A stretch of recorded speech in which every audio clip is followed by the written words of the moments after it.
Bourbon Brothers podcast, right? Yep. And this is episode number 4. We are cranking them out week by week. I am with my partner, the supplement engineer himself, Robert Chinetsky. I'm SupplementSnoop, Justin Hall. Here we are to talk about all things awesome, which includes bourbon and supplements and training. So here we go. And that looks like that is a strong bourbon right there. That full proof is no joke. Yeah, buddy. How are we doing, my friend? It's good to be back in the saddle. I figured I would bring over some of my recent store hauls from for today's podcast, just in case, because to remind me. So I picked up a couple of bottles on Friday of last week after we talked, and I haven't cracked them open yet because I just kind of like put them down in the cabinet, and so I got to remember, like, hey, what did I actually pick up last week? Because there were some other ones that I hadn't tried yet last week, and so I finally tried the full proof last night for the first time. And anytime, like, this is just like a good general housekeeping tip for people that like to try bourbon. If you're going to jump into something that's 120 proof, like this 1792 full proof is, I think that's what it is. Yep. 125 proof, yeah. You're going to jump into something that warm your palate up a little bit. Do like a 90, 9500 proof thing, like some Evan Williams Bottled and Bond, Buffalo Trace, Larceny, Knob Creek, something like that. So do a little bit of that. You don't have to do a full pour, but at least do something to kind of get the taste buds so it doesn't taste like lighter fluid right when you taste the intensity. But even for people that are experienced with it and stuff like that, I know that first taste can really set the tone for the whole process. Yeah, man. But I thoroughly enjoyed my first outing with the full proof, so that's going to be and I love the bottle too. Like, this is something, if there was a way to strip the writing of it off or something afterwards, like this could be like an infinity bottle or something for you, or just something like a decanter that you could use for something else, because it's it's a sexy looking bottle. I agree. And like I said, we got to try the Sweet Wheat 2 weekends ago, and man, I tell you what, between last weekend, meaning 2 weekends ago, and then this past weekend, my bourbon, the consumption has been a little bit out of hand, but what I've been drinking, dude, I told you about, we had the Blanton's Gold, we had regular Blanton's, we had all this crazy, like, rare, expensive stuff. So then this past weekend, I went up to the Bullfrog event. How was that? Up in Columbus. So besides the event, there were some people like in the private Facebook group that have been there for like years that live in the area too. So actually the Friday night when I got there, I went to stay with Nate, him and his girlfriend. We went over to his place, and he's a big bourbon guy, and we started out, the first thing we drank, I've known him for years and never actually met him, right? So he was like one of the first people that were in the group, one of our biggest supporters. So it was really good to meet him finally. And the first thing we drank was Johnny Walker Blue. And I'm not a Scotch drinker. It's hard for me. It's been hard for me to find. They're too smoky for me. They're too they taste like smoky dirt, kind of. Yeah, I'm not a big fan either. Yeah, but Johnny Walker Blue. Have you had Johnny Walker Blue? I've had it one time. I was the groomsman, or I was the best man for one of my fraternity brothers when he was getting married, and it was so good. Yeah. And so I guess for the people out there, we should probably give them a little bit of like a perspective. So the hierarchy of Johnny Walker, it's black, red, green, then blue? I'm not 100% sure. That sounds right. Like that, I from my understanding, I think so too. Blue is the top of the heap.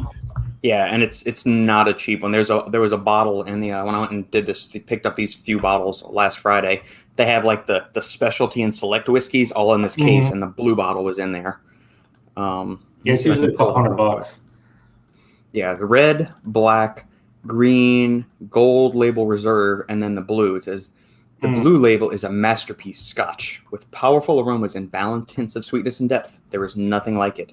Your first sip will reveal an explosion of flavor. The layers of flavors develop slowly and continue throughout the ultimate step.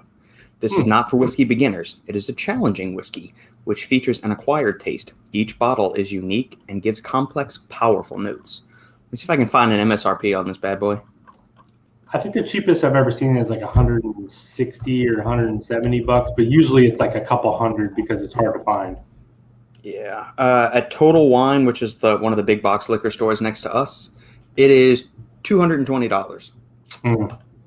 Yeah, I saw it. You know what? I saw it one day for like, I think it was like 175, but of course it was not available at that price. So of course, it's just kind of one of those things. So anyway, we started off with that, and it's phenomenal.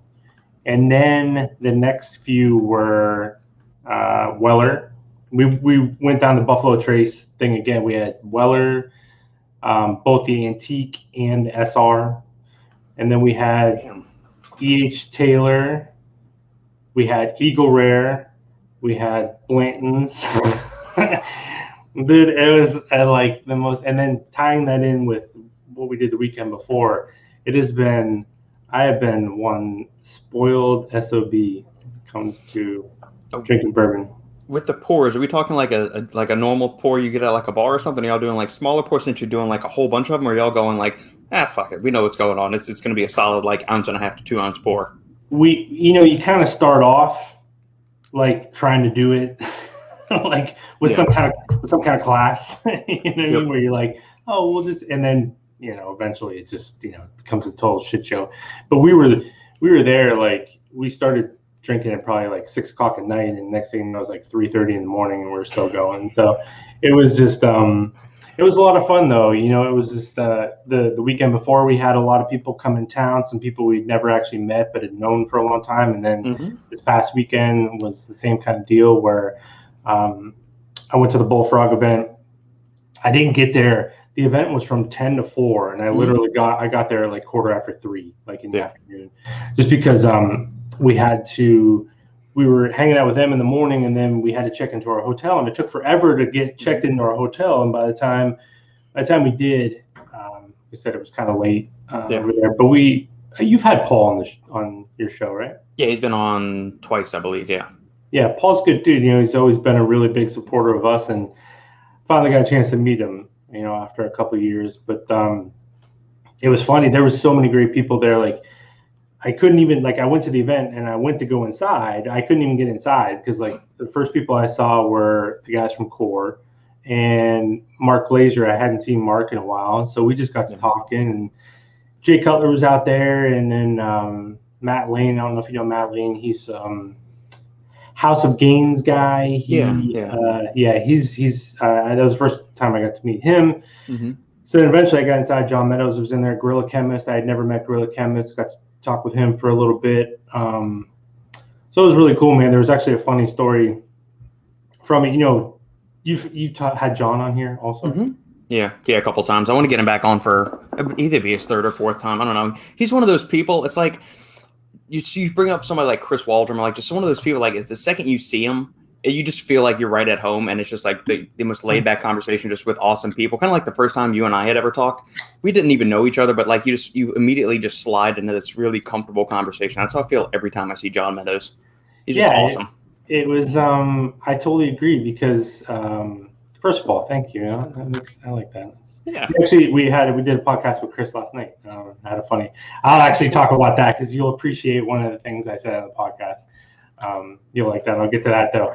Yeah. But so, John was there, and it was like, John and I hung out all the time, just the conversation. And so he says to me, we started talking about, because Kristen was there, so everybody was asking her about her those supplement recipes she's doing, like the cooking and baking and stuff like that. So she got to talking to John, and he's like, have you ever tried, because we were talking about the salted caramel protein, which is his salted caramel protein is phenomenal. The granite I've heard good things. I haven't tried it, but I've heard awesome things about it. So good. So he's like, well, have you tried the peanut butter one? And I said, I said, I haven't. I've heard good things. And he's like, we'll fix that. And I'm like, okay. So we just get to talking, and a little bit later he comes back over, and he's got 2 bags of protein, and he hands them to me.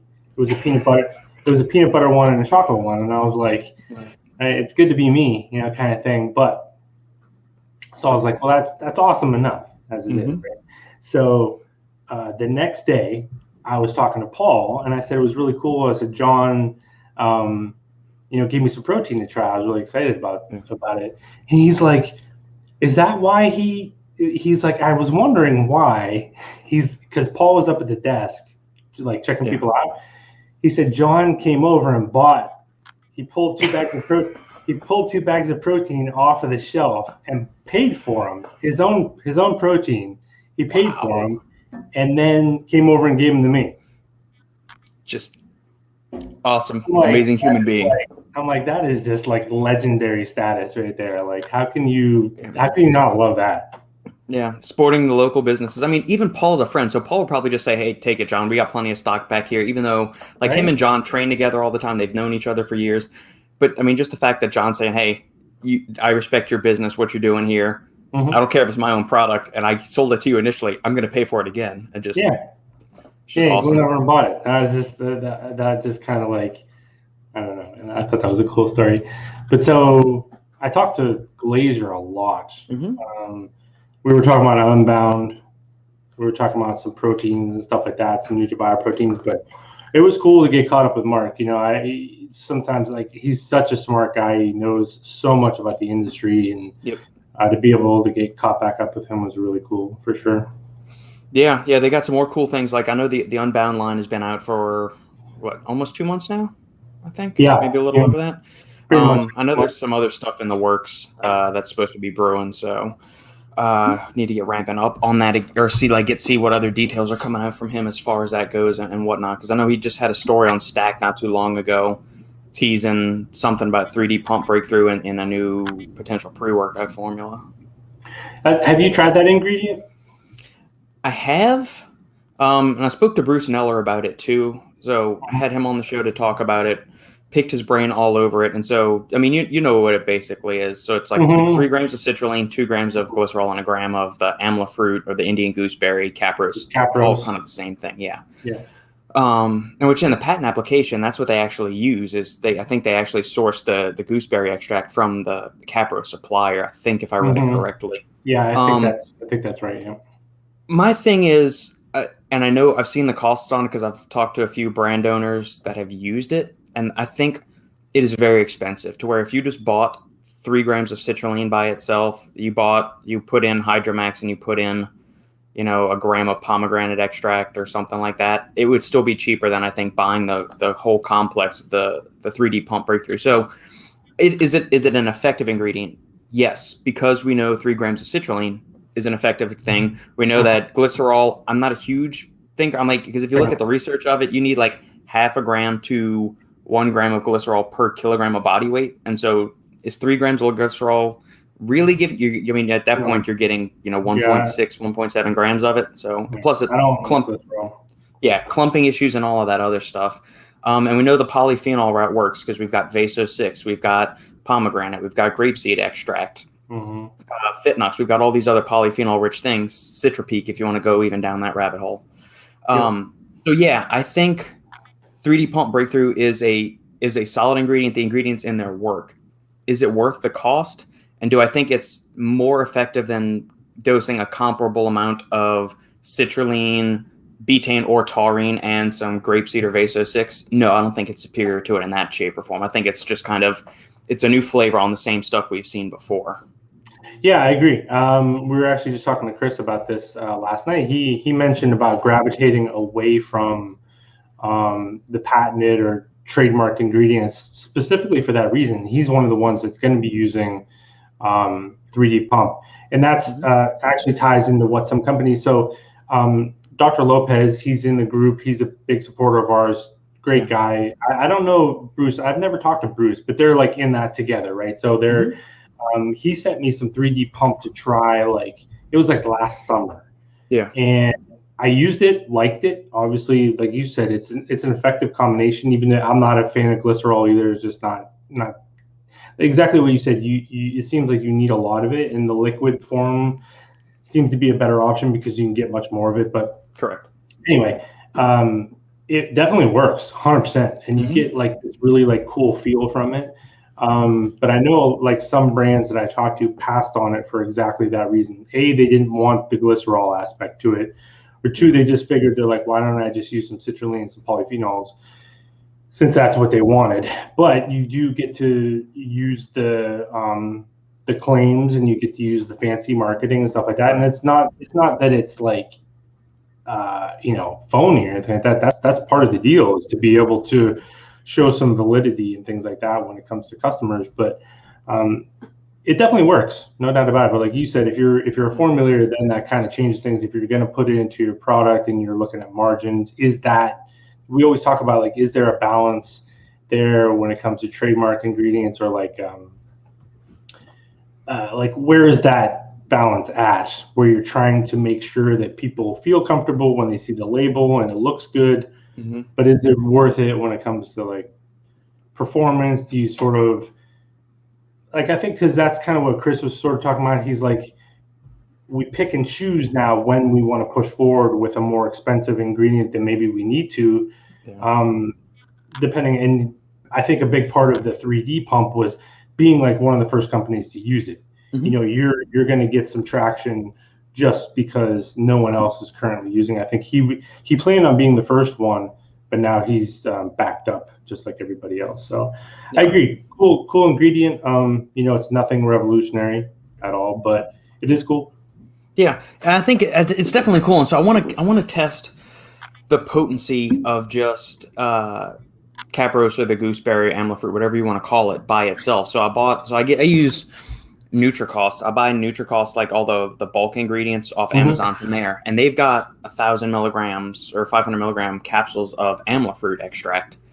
So that's coming today or tomorrow. It should be arriving with a few other things. So I'm going to run that because I've got a giant bag of grapeseed extract. I've had Vaso 6 capsules in the past. I need to buy some more of those from either SNS or somebody else that can get them, or see if I can just buy them directly from Nickerson. If he can just give me some kind of like streamline, like, hey, can you just like send me a kilo of that and I'll just pay you for it that way or something? Yeah, I'm excited for you to try the Cardia 6. Cardia 6, yeah, that's something else I'm looking for. But I'm very curious to see how the amla fruit stacks up. If I keep everything else the same, adding that to it, is there any kind of potentiation? Is there a noticeable difference in pumps, performance, vasodilation, vascularity from the grapeseed versus Vaso 6 or something like that, just to do some of the thing. And you brought up a good thing as far as the formulations. When you're working with the companies for the scale your sup stuff, like you have input on the formulas there, you give them advice on how to scale their company and grow it and stuff. What is the approach you, I guess, try to instill in them? Like if they're saying, hey, we've seen this new ingredient, should we put it in there? What kind of advice do you give them when they're trying to grow their companies as far as that goes? When it comes to it doesn't have to be just 3D pump. It could be any of these new trademark ingredients we see. Yeah, 100%. It ties into like what I was saying. One thing that makes what we do different from like a marketing agency or things like that is say you bring on a marketing agency or social media, they're going to give you, the ROI is very like, here's what we spent, and then if you're running ads, this is what we made in return. But what that does not take accounting for is the entire picture, right? So the whole thing's a puzzle. As you know, when you formulate for a brand, if someone says you have an unlimited budget to make a product, well, that's easy for you to make a killer formula, right? It's like, well, okay, I just put in whatever I want. Right. But now, if one thing we do before we come up with the cost we want to hit first, we don't try to fit ingredients in and then all of a sudden you go, oh shit, this is too expensive, this is too expensive. So we determine where the company's at. As you know too, some products you're more than willing to like lose money on if it means bringing people in. Sometimes, that's why people do proteins. There's not a lot of money to be made in protein, but at the same time, it's good to have a protein. So anyway, we sort of like take things like big picture, like, okay, what are we going to do with this product? What are we going to do with this one? Where do we need to be price wise? And then you sort of build it from there. And then we kind of do the cost. Like every time I do put together a formula, every ingredient has its, cost and reward to it. And you kind of weigh the pros and cons. Then you sort of, play that sort of game where you're trying to fit it into a budget that makes sense, for the company. It's never, we try to make sure that there's never like an arbitrary number when people come up with a formula cost, Yeah. because then you have to build in the sales and the athlete codes and all the hidden costs that come with like this stuff. Because as we know, your formula might be $12, but next thing you know, you're spending, at the end of the day, it could cost you $20, between all the things you sort of have to give out there. So anyway, the adders and the bottles and label. Yeah, that's not even taking into account sometimes the bottle, the labeling, the packaging, shipping, and all that good stuff. Yeah. So yeah, there's a whole like process involved, and it goes even deeper. Like I said, like, are you direct to consumer? What's sort of your distribution model for this type of product? So there's a lot more to it than just saying, hey man, can you make me a pump product? Sure, I can. Of course I can. But can I make you a pump product that makes sense for your company? Not only is effective, depending on your target audience. Target audience, I would say, is probably like the number one thing that we have trouble with, or people have trouble with, because I think when companies get started, a big mistake that they make is they try to appeal to everyone. Right. And that just doesn't work, because you're really like, people will say, well, like, who's your target customer? And they'll be like, well, the average gym goer. And it's like, that's not what we mean. It's really basic. Like, yeah, you need to be like very specific on who you're trying to talk to.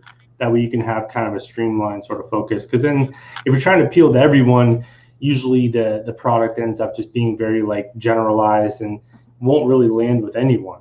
You know what I mean? So yeah, a lot to it.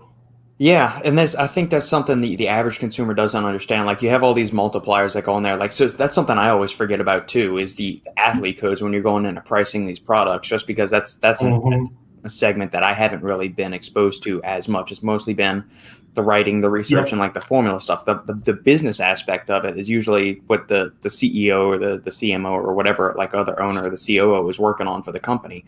And those are the services y'all are providing, which I'm so glad there's other people out there that like doing that stuff, because could come up with those kind of things.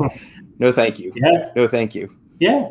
Yeah. It's like I said, it's all part of the process, because I'm a huge fan of having ambassadors for the brand, because it takes items off of your plate as a brand owner to promote the products and things like that. So, there's a balance, like everywhere. There's a lot of things sort of going on, and you can tell, the companies that haven't thought it through, because the big problem is once you put that product out there, that's kind of it. Like, that's why you see brands like rebrand all the time and totally reformulate products, because, if you are trying to just basically, if you're a small brand and you say, I can make this really expensive formula, but I can undercut some of the big guys, and then you realize afterwards that was a bad idea, then what are you going to do? You're going to raise the price of your product? Because in this space, Amazon, it doesn't really matter when you do this, because people don't pay attention much. But in this space, if you suddenly raise your prices, people get very upset. So it's like, you better have that initial, I would say pricing is one thing that probably the biggest mistake that I see companies make when they get started is they don't price their products appropriately, because they think it's a $15 formula. I can sell it for $50. That's a huge margin. Everything's great. Or they'll try and they go, well, maybe I'll try to sell it for $40. That's still a huge margin. Plus it's cheaper than my competition. And when it all washes itself out, you realize you kind of screwed yourself. And then it's like, now what do you do? Yeah. With since you're on the topic of ambassadors, this is something I've talked about with Robbie and Lucas and the other guys out on the Final Scoop before. We've had this discussion time and time again. I'm always curious for other people's thoughts. Ambassadors, athletes, bodybuilders, are they worthwhile for a supplement brand? If so, give the highlights for it. How does a company owner go about vetting quality ambassadors? Because somebody could go and sign up for Redcon's ambassador program and Gaspari's ambassador program and Primeval's and Performax's, and they can sign up for all, so they can have an affiliate code for each of these brands. Is that disingenuous from the brand side of you? Like, hey, you've got all these other companies and you're supporting all of their other codes, but at the same time, what should the brand owner really care? Because hey, as long as they've got my code, and that's maybe leading to a sale one way or another. So I'm curious to get your input on just kind of the whole ambassador thing. Yeah, man, it's tough too, because if you look, so take two companies that I actually hate their ambassador setup, but probably the two most successful ones, Redcon and Bucked Up. They literally, I don't know if Redcon's is still the same, but they would give their codes to everyone. And I think that that's shit to do that, but it is unbelievably effective. So it's like, if I'm giving a company advice, it's like, well, do you want to make a bunch of money with this, or do you want to? But at the same time, there's something people don't pay attention to this part of it, because I think there's not a lot of FDA oversight, with supplement industry. It's usually only when there's adverse effects and stuff like that. But the more things change with the FDA, companies have to be very careful, because it's not just what they say on their bottles and on their website. It's also what your ambassadors say, your athletes. Those are the types of things where if a company has an athlete and the athlete says something, a medical claim or something like that, technically, they can get in trouble for that. But it just doesn't get enforced that much. But that might be changing. So it's kind of one of those, like, you need to have oversight with it. And I would always recommend companies to vet as much as possible, because again, you cast a wide net when it comes to ambassadors. You might get 1 out of 100 that are really like fans of your brand and really like motivated to sort of help you out. But I mean, the ambassadors are amazing for a company. But philosophically, I would agree with, I know the same direction you would go. I would want to have a lot of oversight. Unfortunately, the examples in this industry, the really successful ones, are ones that don't do that. So it's like, what are you gonna do? Like, what is your goal as a brand owner? To make the most money possible, or be successful and be able to pay the bills, but make sure you've got like this ironclad bond with all of your ambassadors, and you maintain your little tribe, or that's overused as that term is these days, tribe, with everything. Yeah, because we see people, Ghost is a good example. Chris, talking to Chris about this last night, Inspired has a very, it seems like it anyway, a very like intensive, or much more intensive than other companies, ambassador program. I know the guys at Glaxon, when they were doing theirs, I know that they put a lot of effort into making sure they vetted people, that looking at people's social medias and stuff like that. You want to make sure that your ambassadors are actually believe in the company that you do. It's like Jeff Long is a good example. He gets people all the time. He doesn't take on a lot of ambassadors. And I remember like reading his questions, like the one day someone was like, well, how do I become an athlete for you? Or how do I become an ambassador? And he's like, start by using my fucking products. You know what I mean? He's like, he said the one guy, he's like, you're not even a customer of mine. He's like, why would I want you on my team? You don't even use my products, and stuff like that. So everyone seems to have their own philosophy. I think that I personally prefer, obviously, those ambassadors should feel part of the team. And that's actually something that Brady and I work with people a lot in, is how do you get the most out of your ambassadors? Because people come in as ambassadors to your company. They love your company, but at the same time, I think that people recognize it's your company. So they're, even ones with initiative are not going to want to like step on the company's toes. So I see a lot of companies make the mistake where they get a bunch of ambassadors. There's a lot of potential there, but they don't give them anything to do. Or they just tell them, let everyone know we're running a sale this week and stuff like that. And that's not enough, especially anymore. I think that, with the way social media is, you can have group chats with your ambassadors. You could get them involved. You can keep them aware of new products. You can have them sample the little stuff like that. Goes a long way with how someone's going to be out there sort of, helping promote your brand. Just by taking a few steps like that, taking a little bit of time, that person is going to take so much off of your plate as a business owner. And I think that that's what we're always trying to get people to realize is how can you take stuff off of your plate so you can focus big picture, kind of thing. Right. Excellent. Brooke's listening and lurking in the background. Pay me no mind. I also need your review on the Ninja Nootropic. It's coming, Brooke. I've run it twice so far. I'd like to run it maybe 3, 4, 5 more times before giving my final thoughts on it. But initial runs have been great. I mean, it's well dosed all around. So, and I'm a nootropic fan. But that'll be coming soon.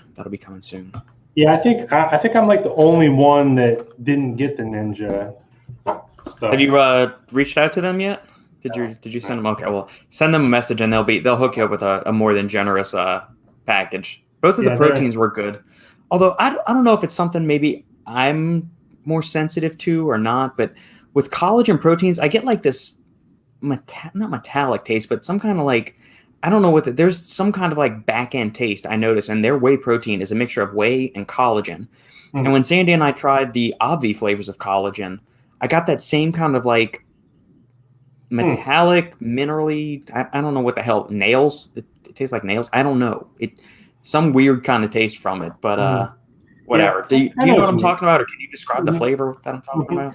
Yeah, it's. I think that and because then it's like you have the whole proteins are tested for heavy metals and stuff like that, but it still seems like sometimes you get that chemical or metallic sort of aftertaste, and even though there's not metals in there, I mean, especially if it's tested. But I know exactly what you mean. But I have not tried the Ninja stuff. I don't know if Jacob. Yeah, I can't remember. Too. Yeah, I can't remember if they sent him stuff because being a retail store, he gets packages from companies like, hey, try our stuff in case you want to bring it in or whatever. And I feel like he got some of that, but I can't remember. Yeah. Gerhard, fitness informant. What's going on, Gerhard? How many hearts in a row can we get in the comments? Let's see how many of those we can string together. It's going to be like Tetris Attack from the Super Nintendo days. If you can line up all the hearts in a row, you can blast them all to me. Gerhard, are we allowed to talk about your what you got going on? Your new venture? Yeah, if you can, Gerhard, say yes or no in the comments, and we can jump you into the chat or something. You can join us. Yeah, because that's a lot of fun. Oh, we got 3 more. I'm liking this. All the love. I don't recall trying that. Yeah, now that I say that, I don't think that you did. Okay, cool. So Gerhard, he's going to New Live Science. Do you know that? Did he tell you? Cardio right now. I did know that. Yes, it was. But it was hush hush until we got the all clear. So right, that's fine. I think that I would, if I was going to work in this space, 100%, I would do something like that rather than work for like a brand or something like that. Because you get to work with all brands when you're in a position like him, and the ingredients are the cool part anyway. So it's like, at least for me, I know that a lot of people will disagree with that, but you have more flexibility. You're going to be up to date on a lot of like cool stuff they have going on. So I'm excited for him. I think that's a really good move for someone like him, just from the conversations we've had. Yeah, I was talking to him last night actually. They've got some stuff in like the hair, skin, nail, joint, collagen area. And there's a multivitamin formula that I'm tweaking right now for a brand that is coming out with some kind of like, they have collagen products already, but they're wanting to do something like a skin multivitamin, kind of like a multivitamin for like something daily for like skin health, healthy hair, stuff like that. Sure. That's a little different spin than the typical like hair, skin, nails formulas that we see. So there's a couple of things that New Live's got that are kind of cool that I want to kind of mess around with and see. That's the other thing too about Gerhard being there. I said, can you please find me the answer of how New Live has so many different variations of ginseng and astragalus. Yeah. How you get this all to work? I was like, because that's fascinating to me. I was like, not that it's not possible. We pull all this different stuff from these things, but everything that they do is like astragalus and Panax ginseng, and it seems to elicit all these different benefits. And I wonder if it's just like they just have bulk powder or both, and they've just found like all these different studies. I don't think they're really doing this, but how funny would it be if they were just saying, we just ground up some like astragalus back here, we ground up some noto ginseng over here, and we just throw them together, and there's so many bioactives, you can just do whatever you want to with it. It's fine. Well, I think that's like, because they're kind of tied together too at the same time. Like if you take something, Senactive is what it's called now. It used to be Actogen, where it's like estrogen, where if it fights inflammation and things like that in the intestines, that will help absorption. It'll also help, glucose uptake, all this other stuff kind of going on there. So it's like you could technically probably use exactly the same thing, but now you have multiple benefits, and now you can sell 2 ingredients to someone rather than one. It's brilliant. It is. Sridhar, so many hearts. Where are the hearts from you, Sridhar? That's what I want to know. Where's the hearts from you? Got cardio after work. I feel inspired now. For anybody else listening, feel free to post up any comments, questions you guys got. It's not solely relegated to bourbon and pre-workouts. It can be whatever. So when it comes, side note, when Jacob was just on here, that is the Nutrition Store. It is. Yes, the so Robert, when you come up for the Christmas party, we're basically speaking this into existence. So when you come up for the Christmas party in December, we'll have, I don't know if it'll be before that or that day, but we'll have our bourbon available. Jacob and I's There bourbon. we go. So does he have a pretty decent collection of bourbon going on? I tell you what, he hit the ground running. He hit the ground running pretty good. But here's the thing. Here's the thing about Jacob. I would say not a collector, because when we buy it, it's gone. It's gone. It's gone. That's the way it should be, man. Barbell Bourbon Company. Cough. Whoops. I like that. That's very, like, because they have barrel bourbon, and that bourbon just seems overpriced for like, it's like, I think their lowest offering is like $79 or $69 or something like that. That's a newer thing that's kind of gotten some traction in like the whiskey YouTube community or something. It just, I've seen the bottles of it at the store. It just seems like it's I don't know. It's outside of something I'm willing to try without knowing a whole. I want to go find it at like a bar, and I'll pay $5 or $10 or whatever for a pour, and I'll try it there, and I'll think maybe about getting it then. But I don't think I'm just going to walk in blindly and just get it. Yeah, I'm definitely. I think we're going to charge an exorbitant amount of money for it, and we're going to make some pretty insane claims based on nothing. So we've learned what. Yeah, we've learned what makes money. So yeah. Niko Metricarti, does he run a store or a supplement brand, or is that his actual last name? Because I'm wondering if it's like Metricartel or something, like NutriCartel kind of thing, or something like that. Or I don't think he's in the private Facebook group. Okay, but I don't think so. But yeah, funny story. Niko almost jumped in on the podcast with us at the thing because Justin posted up. I sent Justin 2 links. One is like the StreamYard link to get into the podcast, and the other one's like the YouTube link. And so Justin bought that. So I'm wondering, we've only had one person jump in thus far, but we might start having like other random people just kind of jump into the. I took it down. I deleted it. Oh, okay. Yeah, I posted the wrong one. That's all good. I will try all the nootropics. I'm not really a cool person enough for Ninja to care for my existence. I'm just a diehard. Hey, we all start somewhere, Brooke. Yeah, you never know. Yeah, my start was on the bodybuilding.com forums, writing reviews for free products that I got from companies in the promo section. I mean, I got crickets from tons of brands. I didn't ever ask people for to try their products and do reviews or anything like that. But I would reach out to them to learn more, and they would just and they would just blow me off. So I couldn't even get a job at GNC. So in retrospect, it's probably better the way things worked out. Oh yeah, for sure. It's just kind of funny. Just a very Italian name. Okay, respect that. Yeah. And thanks for the 5 seconds. You're absolutely welcome, Niko. Thank you for tuning in. We appreciate it. So do we want to, was this a not so subtle hint from Jacob, or is this something serious, or is this anything we can go down, or should we just move on to a different subject? No, it's fine. I mean, that's what we're doing. We have some other grander plans with the whole entire thing, but first things first, because here's something that you'll understand too. Like anytime you sort of are in this entrepreneurial space where you have a lot of time to think about ideas, like stuff just constantly, but then you don't follow through because you're on to something else. So Jacob and I have been talking about this for a while, and there's all this other stuff going on, and I'm just like, dude, we're doing, like, this is just, we just have to like do this. Like, this has to be a thing. So we're really, like, we're gonna make sure this happens. And like I said, they have the TNS beer, the ashwagandha beer. So he's already dipped his toe in that realm. So we're gonna push a little bit harder, because I think they just kind of go hand in hand.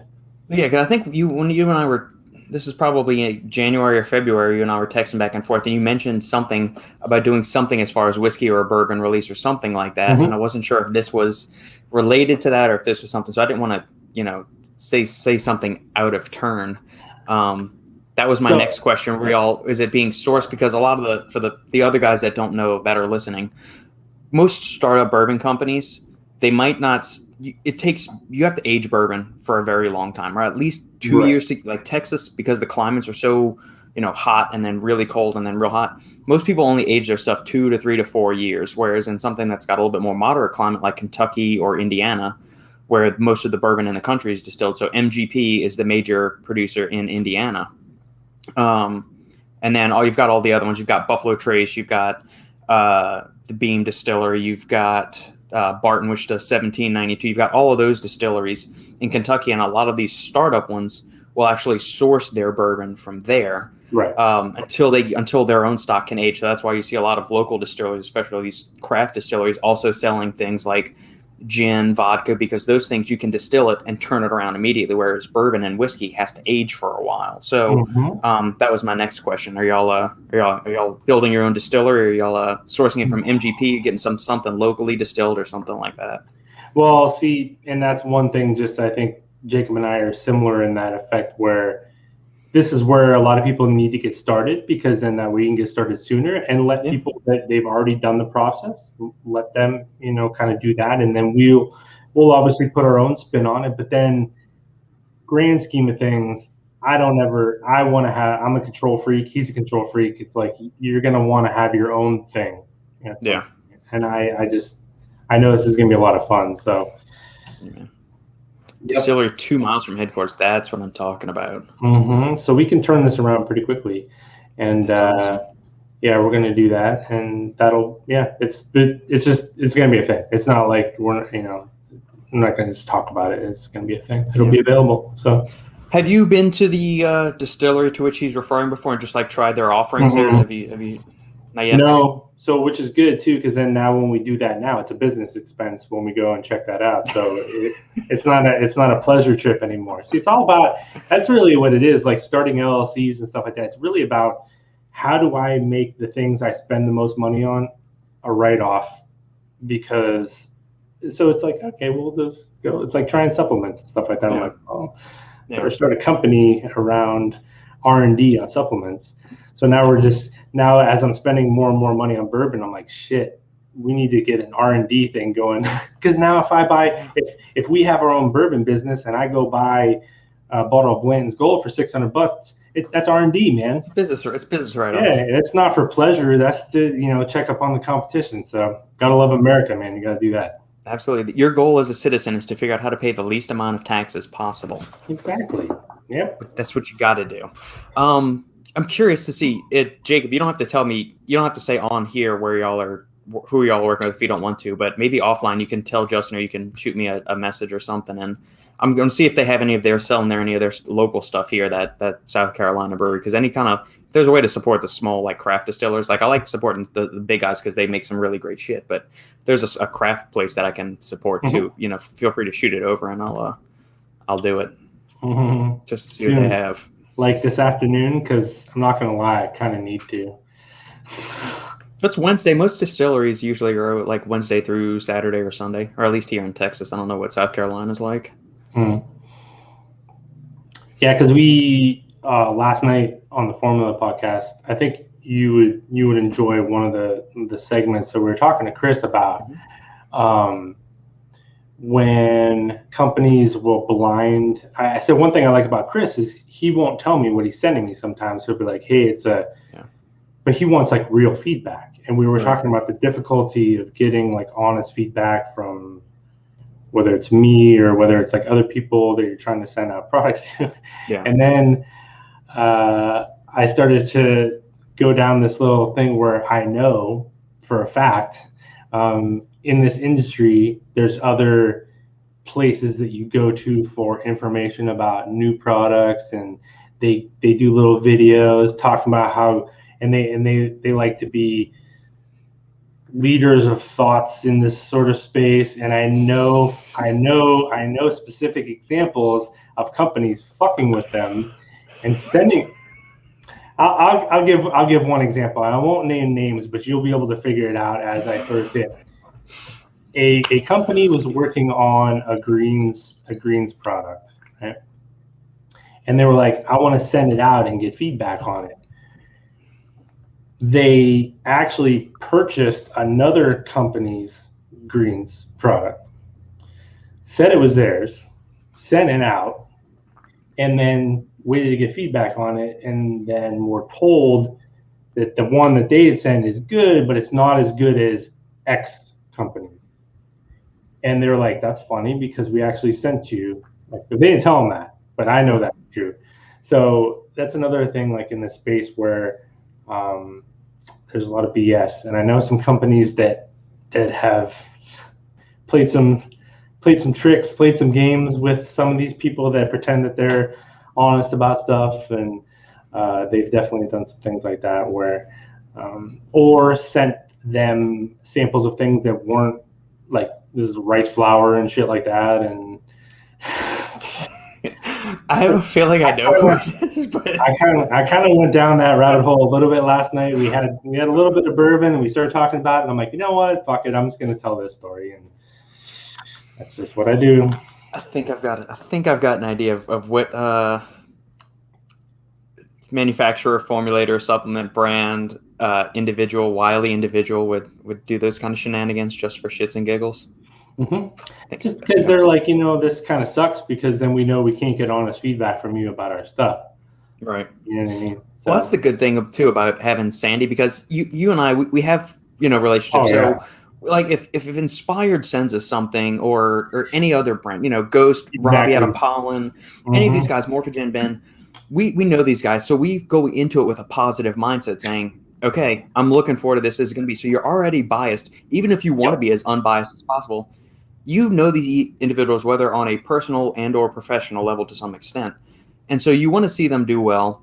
And so it can taint your experience, which is good, because that's one of the things, like doing the flavor reviews or pre-workout reviews or whatever with Sandy, is like, I'll just give her stuff. She doesn't know who it is. And even if she does, it doesn't matter, because I've given her something before and she says, that sucks, Robert. And that'll be when we're on a live and I know the brand owner is watching it, they'll get back to it eventually. And I'm always thinking, that's the good thing about, she has no filter. She really doesn't care if it's good, it'll be good. If it's not, then fuck it. It doesn't really matter. That's just do better. So no, it's a great idea, because you're right. And I just had this conversation. So there was a post, I was talking to somebody else about the Ghost, the Oreo protein. There's, I mean, obviously when it comes to protein, like, some people love it, some people don't.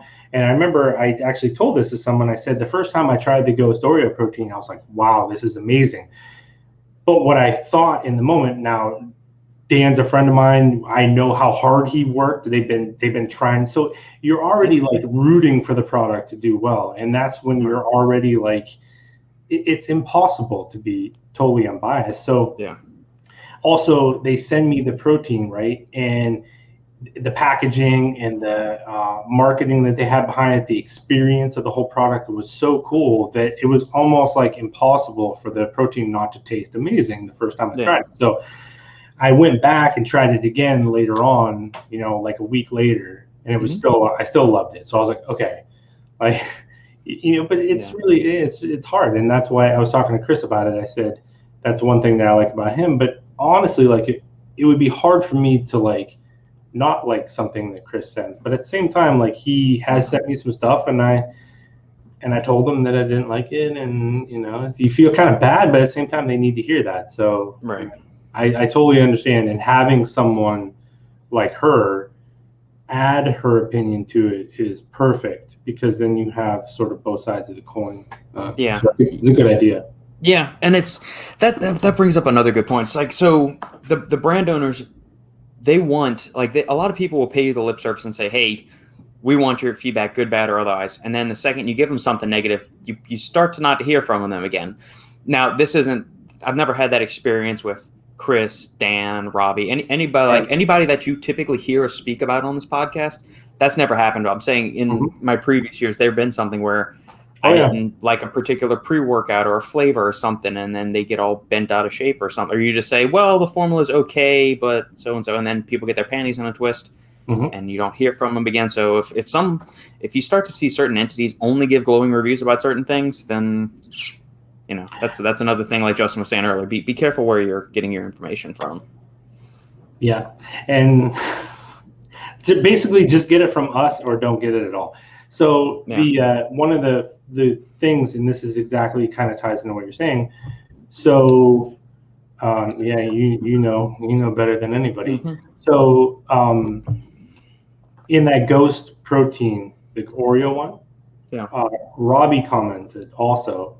Robbie's a big fan of Dan, and he's a big fan. And he said that what he did was he gave it to his daughter, I think, too. Yeah, he gave it to Jess or a couple of her friends, I think. Yeah, and she didn't like it. And he was like, that's kind of along the same process as you with Sandy. It's like, if it's Oreos, like, now granted, we know it's not going to taste exactly like that, but it's like getting different perspectives from it. So anyway, long story short, the point I was getting at was, when you see people like Chris or Dan or some of these other people, and Dan came in there and he's like, hey, thank you for the feedback. Like, I appreciate it. We're always working. We realize we can't please everyone, but at the same time, we always want to tweak things to make them as good as possible. And I think that's the right attitude. So when I see people have that attitude about it, like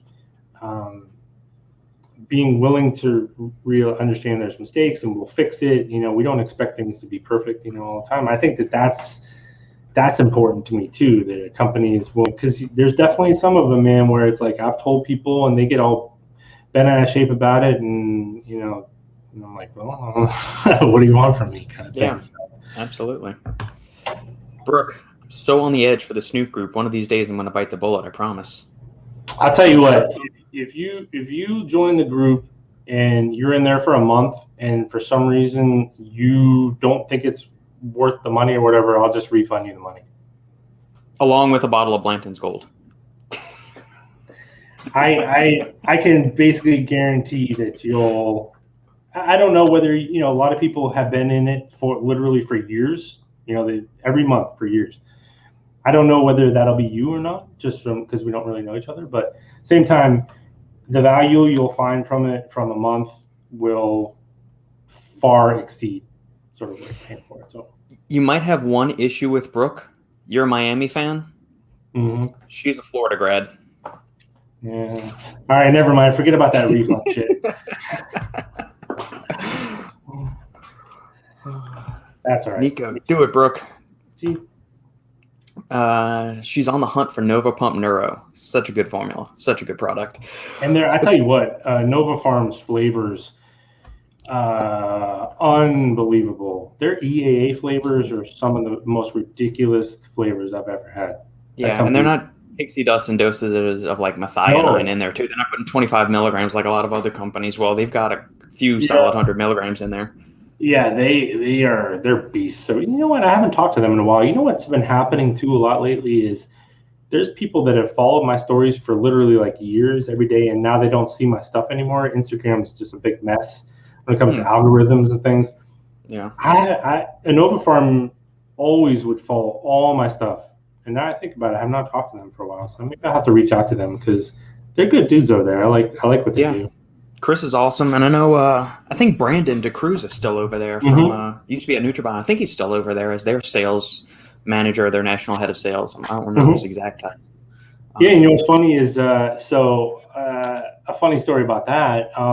Brandon, I remember I was at an event with him. It was NutriBio's event a couple of years ago, and we were hanging out, and he had his supplements that he was taking, and he had a bunch of stuff from Innova Farm. And I was like, I kind of made a joke about it. I was like, and he's like, honestly, he's like, that's one of the cool things about Mark. He said, Mark Glazer, he's like, he realizes there's a lot of good supplements out there. And Innova Farm makes some things that NutriBio wasn't into, like some of the peptides and was that like Genesis or whatever, that Genesis product? And yeah, so Limitless. It's got some other exotics in there. Yeah. Yeah. So, but anyway, Brandon was always using their products, and then when he left NutriBio, and then now he's at Innova Farm, and I'm like, because you see some people, they sort of bounce around companies, and it's just like, I get it that people need a job, sometimes. But I know that he was always a big believer in what Innova Farm was doing anyway. So it was kind of like maybe even a better fit for him. I don't know, but I haven't talked to him in a while. Well, I know I believe that he used to run a chain of nutrition stores, like supplement stores. And I think Innova Farm was one of like the biggest sellers in those stores. So, I mean, he's known probably Chris at Innova Farm for years. And so that relationship just kind of, when he left NutriBio to go there, it made sense. Yeah, I'm not, like I said, it's been a while since I've talked to them. And I know I've moved probably like 10 times since the last time I talked to them. So I'll have to reach out and see what they're doing. Because, I'm a huge fan. One of these days, I'm going to change my username. That was made when I was a wee lass. I'm trying to figure out what the Kazamon is. It's like Pokemon, but with Kaza. One thing, too, is like really the private Facebook group, we kind of joke about this. It's more of a dog group. Like, we just really like, there's a big like pet thread, and everybody just posts their pictures of their dogs and cats and stuff like that. Mm-hmm. It's a pet lovers group masqueraded by supplements and health and fitness and stuff like that. But really, all like when you join it, the first thing people ask you is like, "Where's a picture of your dog?" So the picture of your dog in your photo there is what made me think of that. What if somebody doesn't like dogs? Would you ban them from the group? What if they like cats but they didn't like dogs? Would you ban them from the group?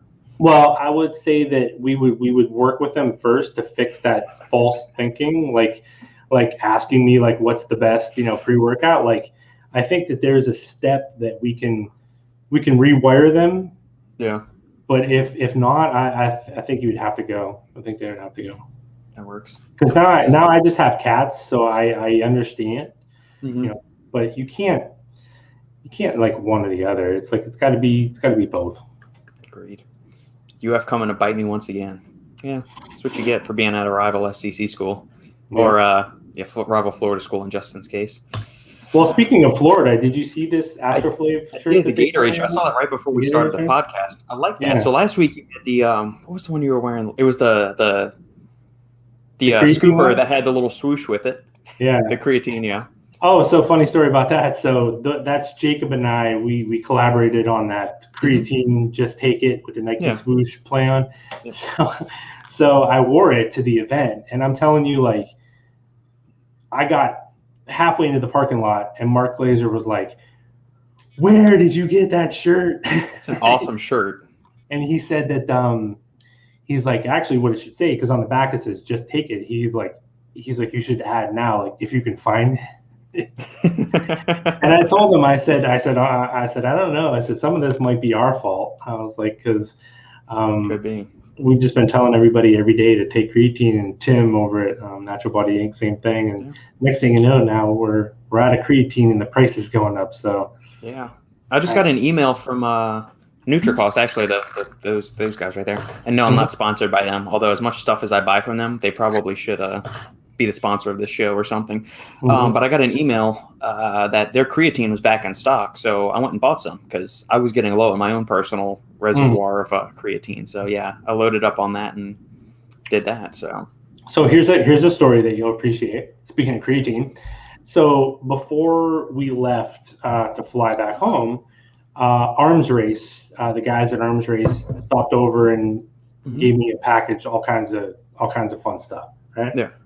And one of it was a new flavor of their creatine product, that bigger creatine product. It's like got some other saturation ingredients, really cool formula.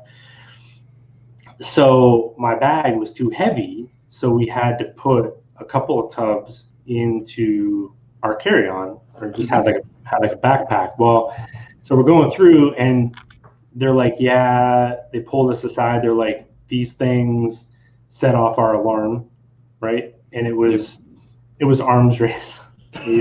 So you'll enjoy this. It was Arms Race's creatine product. So I'm standing there, and the guy comes back over, and he's like, look, man, he's like, I'm really sorry. He's like, you have a couple options here.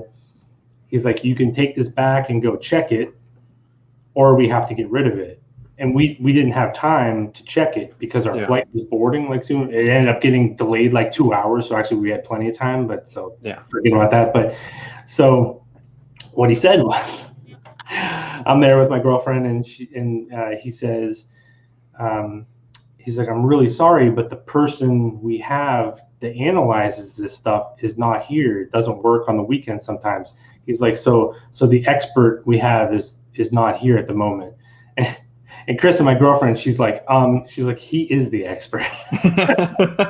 And I was like, oh my God. And he just kind of like looked at me. I was kind of sad. She's like, he is the expert. And I'm like, he knows this shit. Listen, sir. It's like, yeah, we don't have an expert here to analyze this stuff. And she's like, he is the expert. But anyway, I lost my effing creatine. So that sucks. Brooke, that's my dog and younger sibling. Funniest moment of my life when the dog tried to dispose of her by pulling her into the street. Yeah, the dog looks like he wants to take her for a walk, for sure. I'm horrifically allergic to cats. Turn into Quasimodo. Doesn't stop me from trying to pet them, though. Well, that's good. It's the thought that counts. I get that. Yeah. Jojo, thoughts on supplements like pre-workouts and EAAs, pump supplements, day of competition for bodybuilding? I think that I'm not a competition expert, but I know that they basically recommend to stop using a lot of supplements, especially anything, because there's a very like fine line between like these things that like draw water in and stuff like that. And you want to be like pumped up for your competition, but you don't want to be like bloated and depending on your diet and stuff like that. So I've seen where most like coaches like recommend like basically no supplements, especially the day of. Yeah, first off, if you're working with a coach prepping for a bodybuilding competition, Jojo, I would defer to them first, unless they say something wackadoodle like don't drink any water or don't drink any salt at all. Like if they're completely depriving you of salt and water for like a week going to the competition, find yourself a different coach really fast. Yeah. Short of that, sometimes when you get down to those super level, like low body levels of fat, and we're talking with like a lot of coaches will remove even artificial sweeteners leading up to that, just because you don't want to bombard your system. You want to try and get as much crap out of your system as possible, so you look as lean as possible. Even, we always say these artificial sweeteners are safe within moderation, but when you're getting down to those extreme levels of body fat and stuff, the smallest thing, like 10 extra grams of rice in your bowl can make the difference between you looking really full, you looking a little washed out, those kind of things. So if you've been using the supplements up until this point, I would say it's okay, but it's not something that if you've never been using these supplements, don't start using them a week or two before the competition. That's too late by that point. So if you've been doing them and you've been tracking them in your macros and you've been tracking them as part of your cut, and you've still got the same amount of pre and post and EAAs and all that stuff, and it's been the same throughout your bodybuilding prep thus far, I don't see any reason to not keep them in. But if it's something you've never used before during your prep week or something, then I wouldn't, by all means, don't use them at all. With that. I'll talk to enough people too, where everything becomes, we talk about it like so much is subjective anyway. Yeah. But then when you're getting down to those, exactly what you said, those fine, that last minute sort of thing becomes even more subjective. That's why it's like, it's a coach thing, because there's people that I've seen lots of different like opinions on artificial sweeteners, but also like caffeine and stuff like that, and what that can do. And it really does kind of come down to where you're at, your relationship with your coach, where he or she feels that you are, and sort of go from there. But probably, especially something like a pre-workout, I think like a lot of coaches I see too, they don't want you taking in like a lot of stims, anything that's going to like throw off cortisol levels, because if you do that close to a competition, you can really fuck yourself up. Yeah. So that's why it's, and I guess also, how close are you to your prep, and where are you at with your stage of that? What's your nutrition? I know you and I have talked offline a couple of times about some supplement protocols as far as that, but if we have more clarification, I guess I can talk to you more offline about it or something. Kind of like what you were saying too, though. Depending on what you did the entire process, like were you using all this stuff, the whole entire time, and you got yourself into a great position? Maybe you're fine. Yeah, and I mean, if you find like a really, I don't want to say clean EAA formula, but I mean something that isn't loaded with a bunch of other fillers and stuff like that. I mean, it's just amino acids. So provided they're not dumping in a bunch of other crap into it, or you're just getting some like low BOGO EAA flavor or something from like the discount bin at GNC or something. I guess also my question would be like, why use it the day of a competition anyway?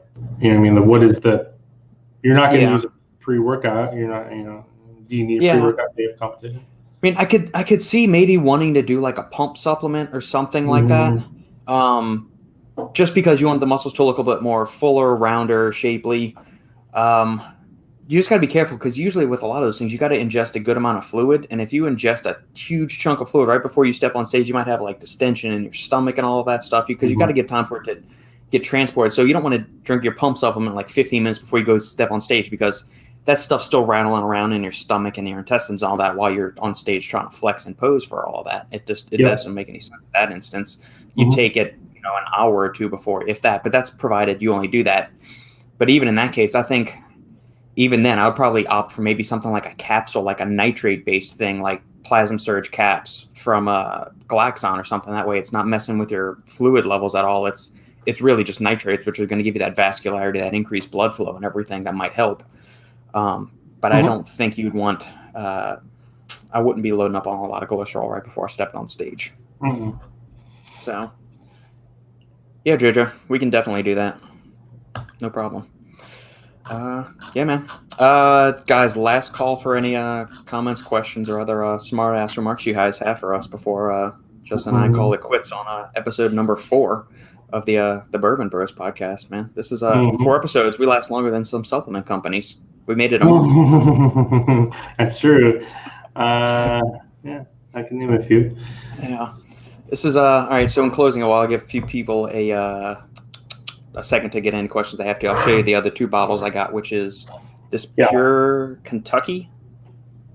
Pure Kentucky Exo. It is a 107 proof bourbon. It says distilled, aged, and bottled in Kentucky by Willet. So it's Willet Distillery. So if you have you ever seen the Willet like the little pot still handles? Oh yeah, those are awesome. Yeah, those are good. Other ones that Willet makes are Rowan's Creek, I think, or Rowan. I'm not sure how they pronounce it there. I know I've seen that bottle. I've never tried it, but maybe I have. But I know I've seen that bottle. Yeah, and Noah's Mill, which up until I had this 1792 full proof, that was the highest proof bourbon I had, which was it was 115.75 or 114.75. That one's good. It's like thick and caramelly, but it's got like a definitive spice on it, and it's another single barrel kind of thing, kind of like Blanton's is, but the taste profile is completely different from what Blanton's is. So when we were drinking all that bourbon last Friday night, ran through it. Well, so Nate, he brought out it was 2 bottles of a local place. One was 122 proof and the other was 123 proof. And there we go. So honestly, man, like we had drank a lot of bourbon. I took 1 sip of that and I was like, nope. Didn't like it at all. Like it was, I would like if I would have taken another sip, I'd have probably thrown up. It was good, like it tasted good, but it was just when you're drinking like in a certain area and then you like bump it up, especially like I'm like, no, can't do this. I was like, that's it. That's how I feel with something like the Balcones is a major distillery here in Texas. It's up in Waco, which is about 2.5 hours north of Austin. It's before you get to Dallas. There is some stuff there that I don't like it. I've tried their pot still bourbon, which is okay. It's got more of like those oaky kind of notes, like oaky and smoky. I wasn't nuts about it. I have their Lineage here, which I tried at one time. I wasn't a fan.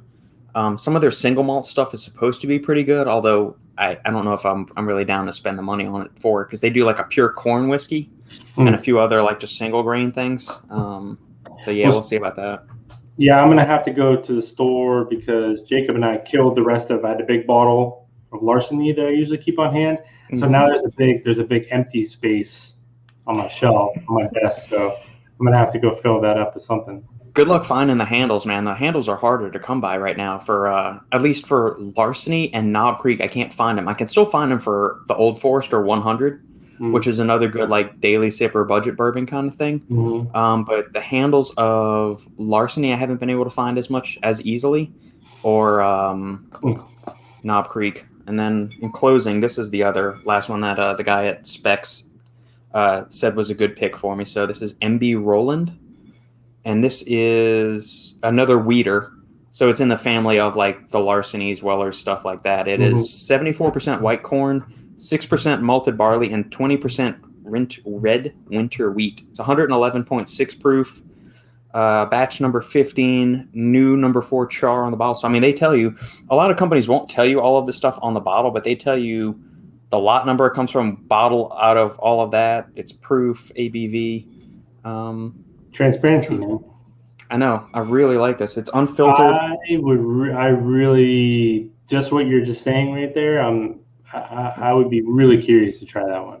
Yeah, and they've got a couple of different offerings. So they have a straight, just a regular corn whiskey. They have a bourbon whiskey. I think they have a double oaked version as well. But yeah, this is a wheater, so it's Makers, Larceny, anything like that. Weller. If you like any of those kind of wheated bourbons, I'm very curious to try this one out. Mashed, distilled, and bottled by MB Roland Distillery, aged at least 2 years. So that means the youngest bourbon in this bottle is 2 years. It could be upwards of like 4, 6, or 8 years. So case in point, like the Wild Turkey 101, it's usually a mix of like 6 to 9 year old bourbons. They don't tell you what it is, but it's always known that. Knob Creek, it always says 9 year minimum, like aged at least 9 years, but it's been known to have like 11 and 12 year old bourbon that they put in there too. So it's that's something else to look at. But when you get to the hotter climates like Texas, 2 to 4 years is about as old as you're going to find. You might find some 6 year stuff just because the temperature is so gnarly down here. It ages faster. The heat cycles it in and out of the oak barrels much more quickly, and can make it you would not want a 12-year-old whiskey from here. Brooke, thanks for the stream. You guys are the bomb diggity. I have not heard that expression in a long time. Yeah, I was just going to say also, Brooke, if you do join the group, sometimes the email, like I don't know if you're following me on Instagram or anything like that, you can just contact me personally and I'll hook you up with the group link. Word. Awesome, my man. This was another blast as always. Thank you to the listeners for tuning in. If you guys like what we're doing here, make sure to like, comment, subscribe, share the video with family, friends, and loved ones. If you listen to this on Apple iTunes, Stitcher, Podbean, or any other podcast cruising platform, consider giving a 5-star review. That helps us climb up in the almighty algorithm that dictates anything and everything to which we are exposed these days. Make sure to follow Justin at SupplementSnoop on Instagram. Check out the Insider Facebook group for SupplementSnoop group. And if you're catching this on replay, you got any questions or topics for a future Bourbon Bros podcast, shoot me an email to supplementengineer@gmail.com. Hit Justin up with a DM or leave it in the comments below. And beautiful. Of course, she follows you, Justin. Okay. Here we go. Any other closing remarks, my man?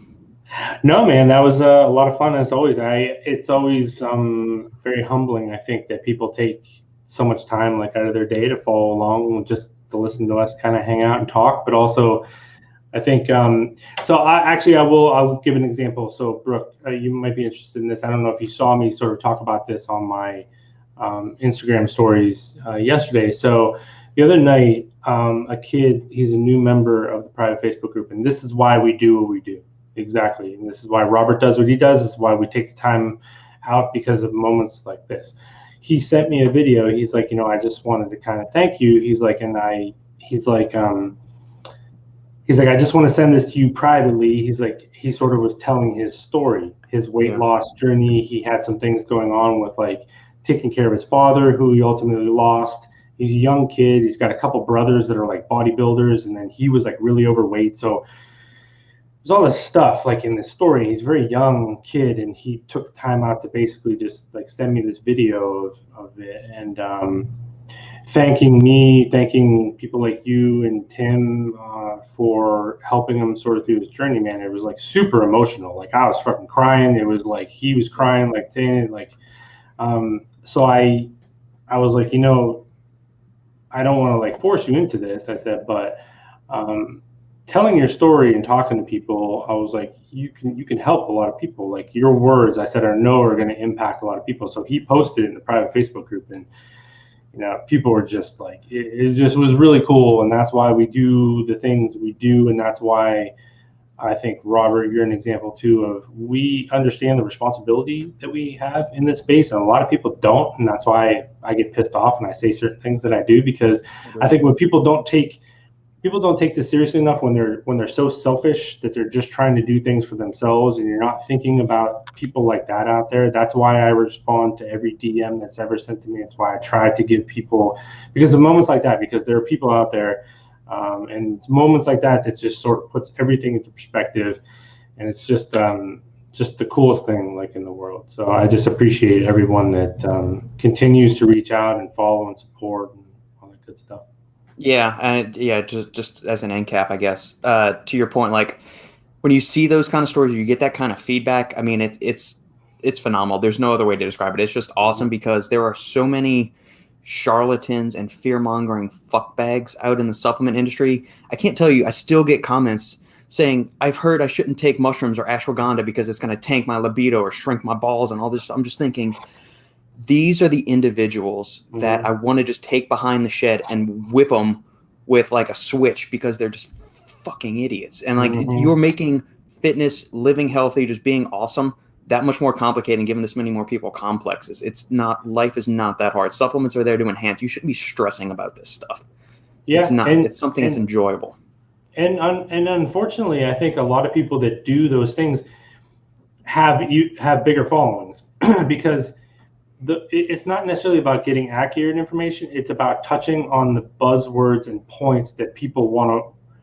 It's about the Dr. Oz approach. Yeah, right? Their insecurities or preying on their insecurities or something like that. Right, exactly. Like I know if I were to make a video and say this is the top 3 pre-workouts on the market, or some sort of edgy like title, I know that I would get more views, I would get more followers and stuff like that. But it's like that's just not so. Unfortunately, so a lot of times in this space, the people with the most reach are just people touching on a lot of marketing topics because that's what people search for. Yeah. And so we're sort of trying to attack it from a different angle, which is it's harder work, but it's much more rewarding. Absolutely, yeah. I can go to bed at night knowing that I've done a good day's work to try to help people and not, scam somebody out of some money. So I appreciate you, brother, as always. Same here, my friend. We will be in touch, and I'll talk to you soon. All right, sounds good.